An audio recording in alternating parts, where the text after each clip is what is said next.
Je vous conseille de continuer avec Morgan et on reviendra sur les questions à la fin. Alors Morgan, tu vas nous parler d'une situation que l'on redoute un peu tous, que l'on peut regarder, c'est cannot oxygenate, cannot intubate.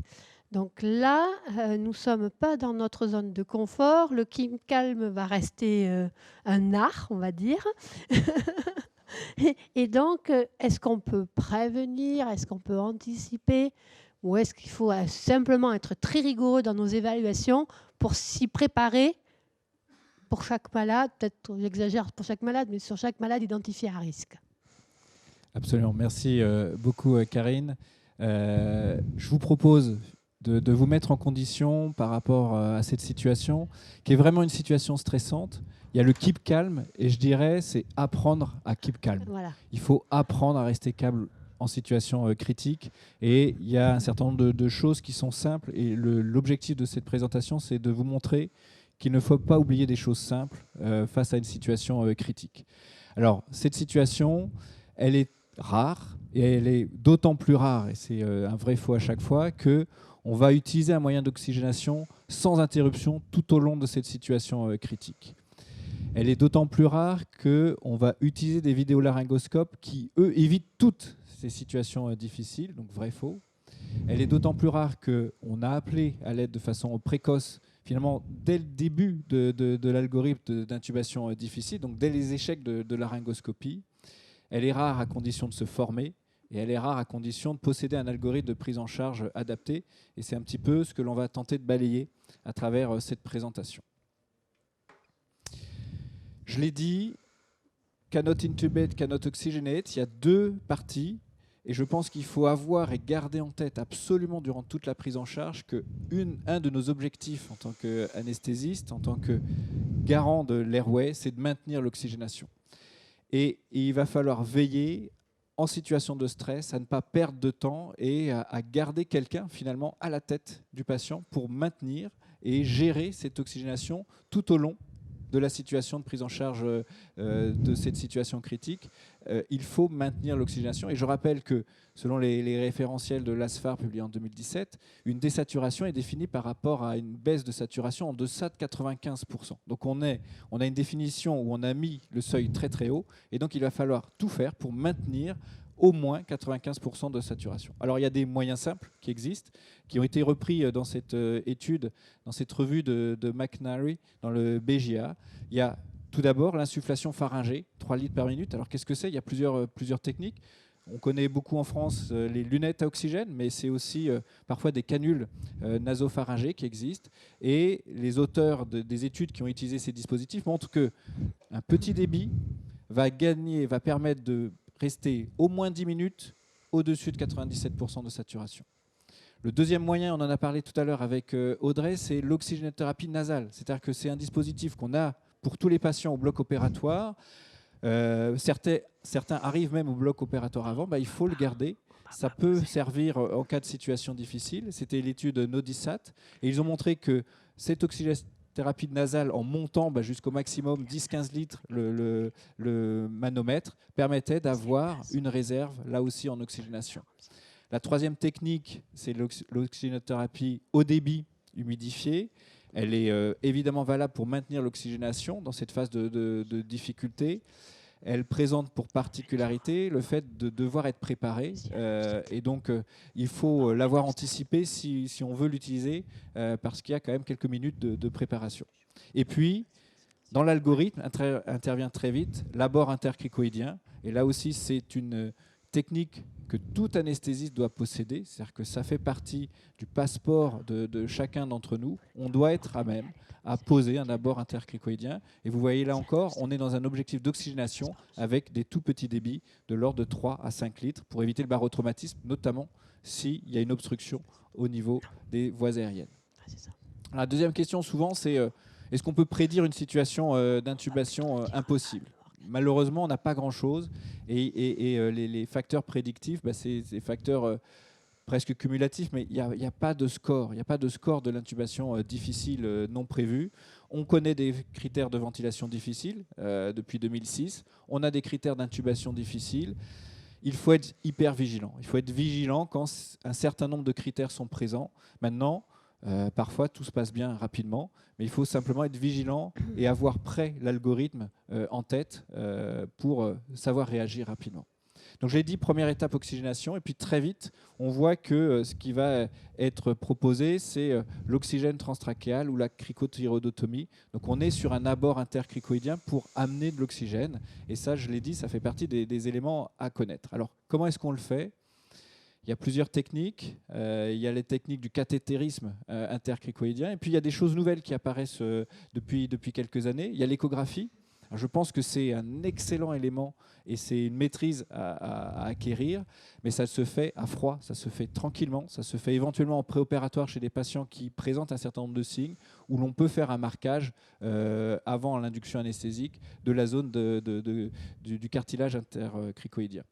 Et ensuite, il y a les techniques d'abord, c'est-à-dire que la maîtrise du cathéter intercricoïdien et de la jet de ventilation pour pouvoir faire l'oxygène sont parfois difficiles, ne sont pas disponibles dans tous les plateaux techniques immédiatement. Et donc, la Difficult Airway Society a prévu une technique d'incision au scalpel que je vais vous décrire juste après. Et ensuite, la communication. Il est important de prévenir, il est important de dire que l'on est en difficulté à toute la salle de bloc opératoire, et la formation sont des éléments essentiels. Alors sur cet abord intercricoïdien, je suis passé très vite sur la diapositive, c'est pas grave, peu de matériel, un mandrin d'Eichmann, un scalpel, une sonde d'intubation de 6. Je maintiens l'oxygénation, vous voyez que quelqu'un est dédié ici à maintenir l'airway ouvert. On prévient, on dédie quelqu'un au maintien de l'oxygénation. Et ensuite, sur cette membrane intercricoïdienne que j'ai repérée, je la perfore avec un bistouri électrique, avec un bistouri. Je vais maintenir le scalpel en place pour pouvoir introduire mon mandrin d'Eichmann. J'ai prémonté sur ce mandrin d'Eichmann ma sonde de 6 et ensuite, je n'ai plus qu'à faire le relais du masque facial à la sonde d'intubation. J'ai mis cette vidéo qui n'est pas... Il n'y a pas de montage. C'est une vidéo en direct. Ça a pris 40 secondes. Donc, on a du matériel facilement disponible dans tous les blocs opératoires, que ce soit en endoscopie, que ce soit au bloc central, et sous couvert d'une formation, mais d'une formation rapide, en 40 secondes, j'ai l'oxygénation et j'ai une ventilation qui va être possible sur ce patient qui présentait une difficulté à un moment donné.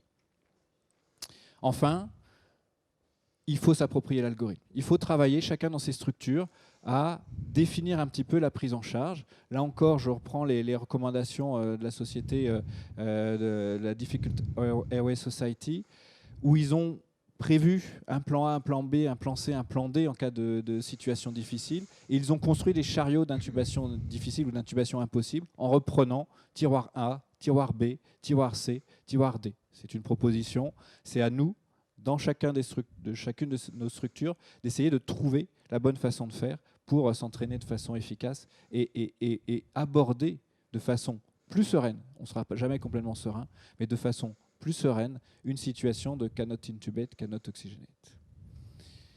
En conclusion, c'est un événement rare, mais mortel. Et c'est pour ça que garder son calme est un élément indispensable. Et donc, il faut s'y préparer. Il faut l'anticiper, il faut rester vigilant tout au long de la phase d'induction au bloc opératoire.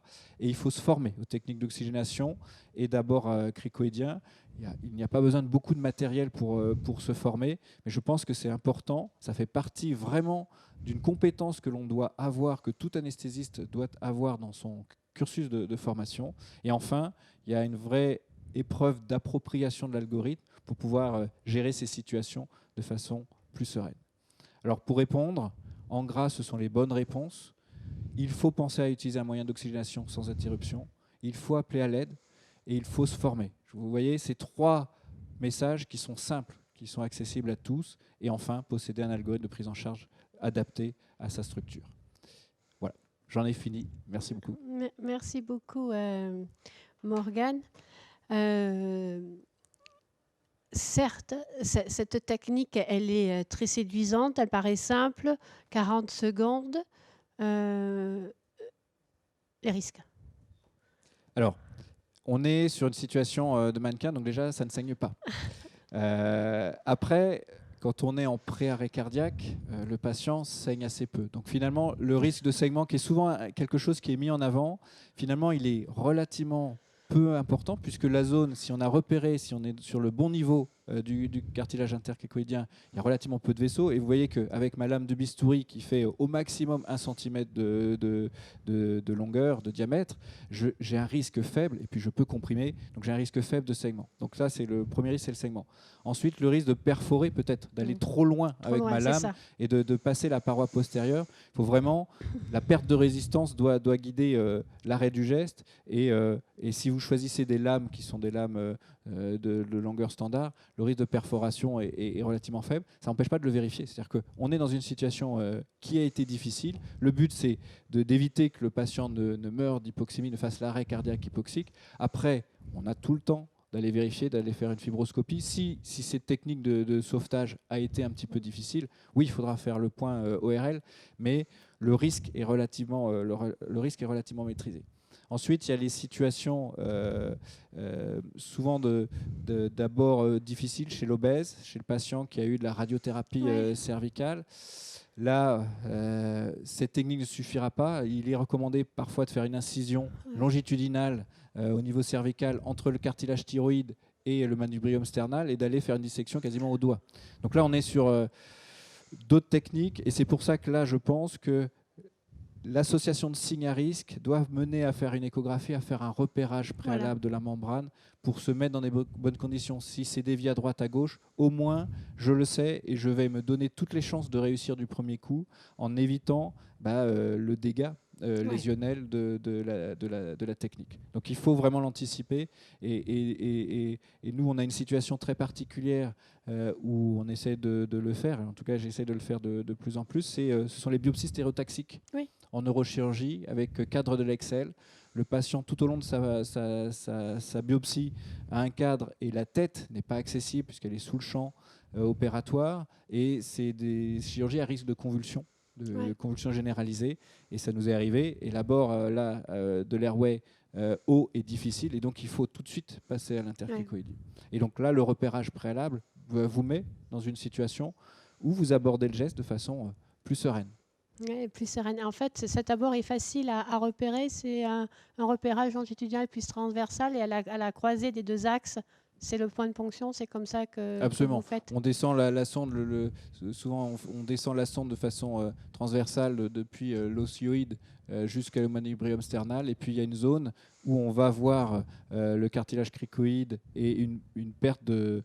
Il y a une petite zone, un petit espace où on baisse de niveau. Et quand on met la sonde à 90 degrés, on a vraiment une marche entre le cartilage thyroïde et le cartilage cricoïde avec un espace blanc qui est vraiment cette membrane intercricoïdienne sur un espace de 0,5 cm. Je crois que nos échographes, il en faudra dans tous les blocs. Absolument. Et pour cette membrane et pour les voies veineuses difficiles. Absolument. Aujourd'hui, il va être très important de surdoter nos blocs dans ces dispositifs ultrasons. Et donc, on a de nouveau une petite question sur ces sondes, parce que tout le monde n'a pas d'oxygénation au début dans nos blocs. Vous avez parlé tous les deux de l'oxygénation avec sonde nasale ou lunettes. Lunettes, tu as dit qu'on pouvait monter très haut. Donc en pratique, on peut monter sur ces lunettes avec des débits. Parce que la question, notre collègue nous dit, l'oxygène, on peut monter jusqu'à combien ? Il y a un risque d'aller au-delà de 6 litres par minute ? Pas particulièrement. Le risque, il est sur des durées prolongées, essentiellement pour manque d'humidification, l'assèchement. Et puis, effectivement, le diamètre des canules nasales d'oxygène standard n'est pas adapté à des très très hauts débits. Par contre, il n'y a pas de risque à les mettre, même si ça sera forcément moins efficace que des très hauts débits à travers des canules de diamètre plus élevé. Si tu es d'accord, je suis Morgan. absolument d'accord. Jusqu'à ce que le manomètre est capable de faire, donc ça va dépendre des machines, ça va dépendre si c'est un obus à oxygène, etc. Donc 12-15 litres, voire parfois au-dessus, on ne pourra pas aller au-delà. Mais il faut penser à associer un haut débit avec une libération des voies aériennes. Ça, il faut absolument prévoir cette subluxation ou la Guedels, mais c'est les deux. Et tu l'as très bien dit tout à l'heure, il faut maintenir ouvert les voies aériennes supérieures. Et donc, un débit en oxygène s'associe à une manœuvre de subluxation. Et ça fait partie des éléments de succès de l'oxygénation. On voit là, les internautes qui nous suivent, hein, on connaît les noms, on est ravis, on vous remercie de vos participations, que ce soit en France. On a aussi des collègues de Constantine, hein, qui nous regardent et qui nous sont très actifs sur le net. On vous remercie beaucoup de vos questions. Et là, il y a une question qui nous dit l'oxygénation transtrachéale avec un cathlon. Alors c'est complètement has-been, ou il y a quand même une place pour cette oxygénation avec cathéter. Non, elle est pas has-been. Je pense que c'est comme les vidéolaryngoscopes. Il faut avoir un outil que l'on maîtrise. Il y a plusieurs outils disponibles. Il y a les outils de sauvetage quand on se retrouve de façon non prévue dans des conditions qui sont totalement non prévues. Le cathlon en préhospitalier, etc., peut rester une solution. Il y a aujourd'hui des dispositifs simples qui sont prêts à l'emploi, qui vont être plus rigides, qui vont éviter que le cathlon sur des patients un petit peu obèses ne se coude et donc empêche la diffusion en oxygène. Donc vous avez le cathlon, c'est la première main. Vous avez ensuite des dispositifs d'abord intercricoïdiens, de cathéters intercricoïdiens qui sont conçus pour ça, qui existent. Vous avez ensuite les kits mini-cricothyroïdotomie. Et puis là, je vous ai présenté, je pense que c'est intéressant à avoir en tête cette technique d'abord par une sonde d'intubation de la membrane. Mais les cas sont possibles. Il faut savoir que ça existe et il faut le maîtriser, je dirais. Voilà. Il faut maîtriser l'une de ces techniques. Si je peux me permettre juste d'ajouter quelque chose, quand on met un cathéter intercricothyroïdien, ça sous-entend derrière de faire de la jet manuelle. Et il y a parfois certaines équipes qui ne sont pas du tout à l'aise avec cette jet manuelle. Et donc, peut-être que la technique proposée permet des équipes qui n'ont pas cette aisance d'arriver à ventiler les malades avec un simple embut. En conclusion, je tenais à vous remercier. Le temps imparti est arrivé. Donc, un grand merci, de nombreuses questions, on n'a pas pu répondre à tout. Des messages forts qui sont passés, l'oxygénation apnéique, le choix du dispositif, la précaution à l'extubation, le SICO, vraiment des messages très clairs, vous pourrez les revoir sur les réseaux sociaux. Et vous avez posé beaucoup de questions, un grand merci, et peut-être qu'on essaiera de refaire une séance très rapidement. Merci à tous, bonne journée et à très vite.